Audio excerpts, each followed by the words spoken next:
Well, after a flurry of pushback and anger over the weekend from Republicans, President Biden is walking back a veto threat for the bipartisan infrastructure deal.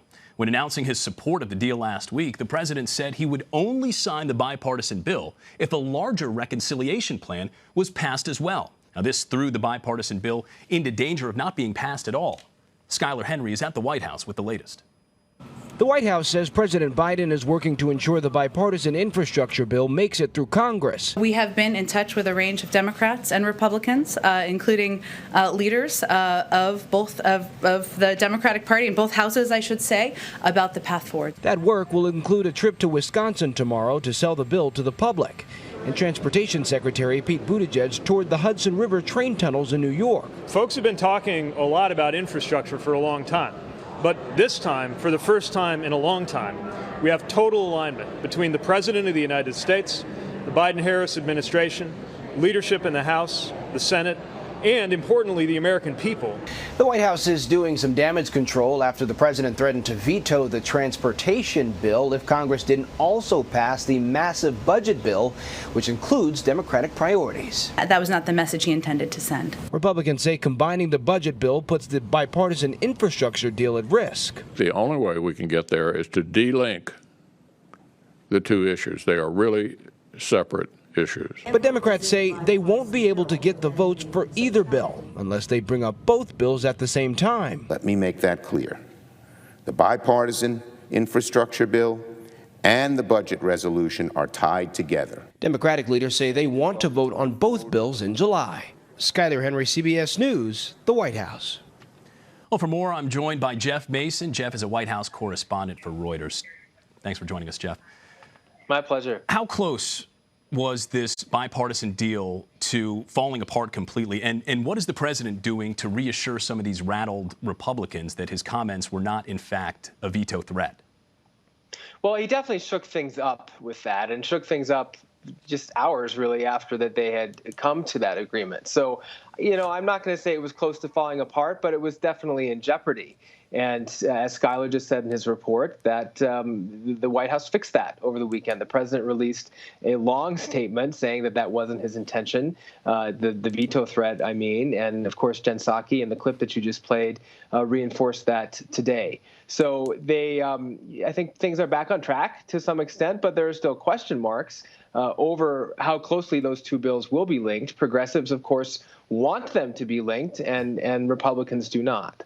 Now, one of those question marks is coming from the Senate Minority Leader, Mitch McConnell, who's asking the president to go a step further and make sure that Majority Leader Chuck Schumer and House Speaker Nancy Pelosi also don't link these two bills to one another. Do we know what discussions, if any discussions, the president is having with Schumer and Pelosi about this? Only sort of the vague statement that Jen Psaki made at the White House briefing, which was that the White House was and is in touch with congressional leadership, specifically members of both parties, she said, but leadership from both houses. So that would indicate that the White House has been in touch with Speaker Pelosi and with Leader Schumer, but she didn't say that specifically. My suspicion is that they certainly are in touch, and that sort of the wording and the delicate dance around that is exactly what they're trying to figure out right now. There are some Senate Democrats on the progressive side of the Democratic Party who have yet to commit to this bipartisan infrastructure plan. So even within the president's own party, he doesn't seem to have full commitment. As we know, it needs 60 votes to pass. Does he have the votes? Well, good question. TBD. I think the White House is confident that they will have the votes, but there are competing pressures from both sides. You've got, as you say, there's some progressives on the left part of the left-leaning part of the party in the Senate who are disappointed that a lot of the information and not just information, but a lot of the material that was supposed to be in the initial infrastructure bill didn't end up there. Biden, of course, has assured them that I'm going to get all that in the reconciliation package. But that did ruffle some feathers, I guess we could say. And so there's not a clear sense yet of how many people will vote. But as I said before, the White House is confident, and the fact that he did get that bipartisan agreement bodes well from the White House's perspective for it passing through the Senate. Jeff, do you have a sense of timing when we could see a vote on both the infrastructure bill and the families plan?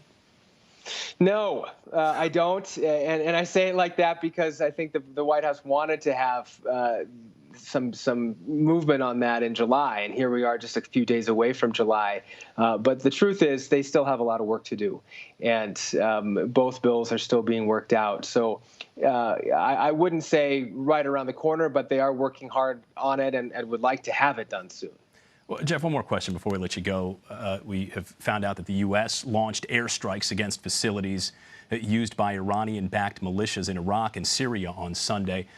How might this impact ongoing diplomatic efforts to return to the Iranian nuclear deal, especially considering Iran just elected a new president? So what's the tone that he's walking into here? Absolutely. Well, I think, all of those factors are important. All of them, of course, can have an impact on the talks. But more broadly, it's, they're still very far apart on figuring out where these talks are going to go. And the Iranians have insisted on the lifting of all U.S. sanctions, and that's not something that Washington has been willing to offer yet. So, yes, I think all of these things can have an impact.